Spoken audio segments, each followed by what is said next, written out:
ময়মনসিংহের গৌরীপুর উপজেলায় বাংলাদেশ পার্টনার্স প্রোগ্রামের আওতায় পার্টনার্স কংগ্রেস নামে কৃষি বিষয়ক আলোচনা সভা অনুষ্ঠিত হয়। আবুল কালাম আজাদের পাঠানো তথ্যচিত্রে থাকছে বিস্তারিত। ময়মনসিংহের গৌরীপুর উপজেলায় বাংলাদেশ পার্টনার্স প্রোগ্রামের আওতায় পার্টনার্স কংগ্রেস নামে কৃষি বিষয়ক আলোচনা সভা অনুষ্ঠিত হয়। গৌরীপুর উপজেলা কৃষি সম্প্রসারণ অধিদপ্তরে এই প্রোগ্রাম আয়োজন করা হয়। গৌরীপুর উপজেলা পরিষদ হলরুমে সকাল 11টা থেকে এই প্রোগ্রাম শুরু হয়। অনুষ্ঠানে সঞ্চালনায় ছিলেন কৃষি সম্প্রসারণ অফিসার মোহাম্মদ আনিসুর রহমান।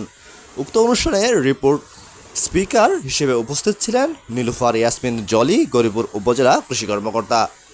প্রধান অতিথি হিসেবে উপস্থিত ছিলেন জেলা প্রশিক্ষক অফিসার ডক্টর উম্মে হাবিবা, কৃষি মন্ত্রণালয় অধিদপ্তর, খামারবাড়ি, ময়মনসিংহ। বক্তারা কৃষি খাত উন্নয়নকল্পে প্রতিটি ইউনিয়নের সংগঠন তৈরির মাধ্যমে কৃষি উন্নয়নমূলক প্রশিক্ষণ গ্রহণ করার গুরুত্ব আরোপ করেন। যারা হচ্ছে গ্যাপের মাধ্যমে উৎপাদন করবে তারা হয়তো দেখবেন, গ্যাপের মাধ্যমে আসলে বলছি না, এটা আসলে অর্গানিক ফুড হিসেবে যারা কিনবেন তাদেরকে তো আরো বেশি দামে কিনতে হবে। আপনারা সুপার মল বা সুপার শপে যারা ঢাকাতে কিংবা ময়মনসিংহে আমরা এভাবে চালু করতে পারি না, কিন্তু আমার চেষ্টাই আছে যে আপনারা হচ্ছে উত্তম হচ্ছে কৃষি চর্চার মাধ্যমে আপনারা করতে পারেন। এছাড়া আমাদের বিভিন্ন উপজেলা কিন্তু আমাদের উদ্যোক্তা করে উঠেছে। আমরা চাই আপনার উপজেলা কৃষি অফিসের সাথে আপনাদের যোগাযোগ বাড়ান, আমাদের সাথে আপনাদের যোগাযোগ বাড়ান, সর্বোপরি আপনাদের ব্লকে যারা উপসহকারী কৃষি অফিসার আছে তাদের সাথে যোগাযোগ বাড়ান।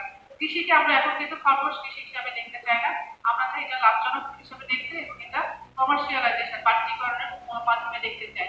এবং আমরা চাই আপনারা হচ্ছে সবাই এটার মাধ্যমে নিজেদেরকে উদ্যোক্তা হিসেবে তৈরি করার পাশাপাশি পুষ্টিকর খাবার নিজেরা জীবনে খাওয়ার প্র্যাকটিস করুন।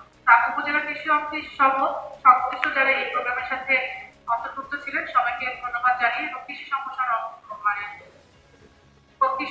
অধিদপ্তর ময়মনসিংহ জেলার পক্ষ থেকে আমি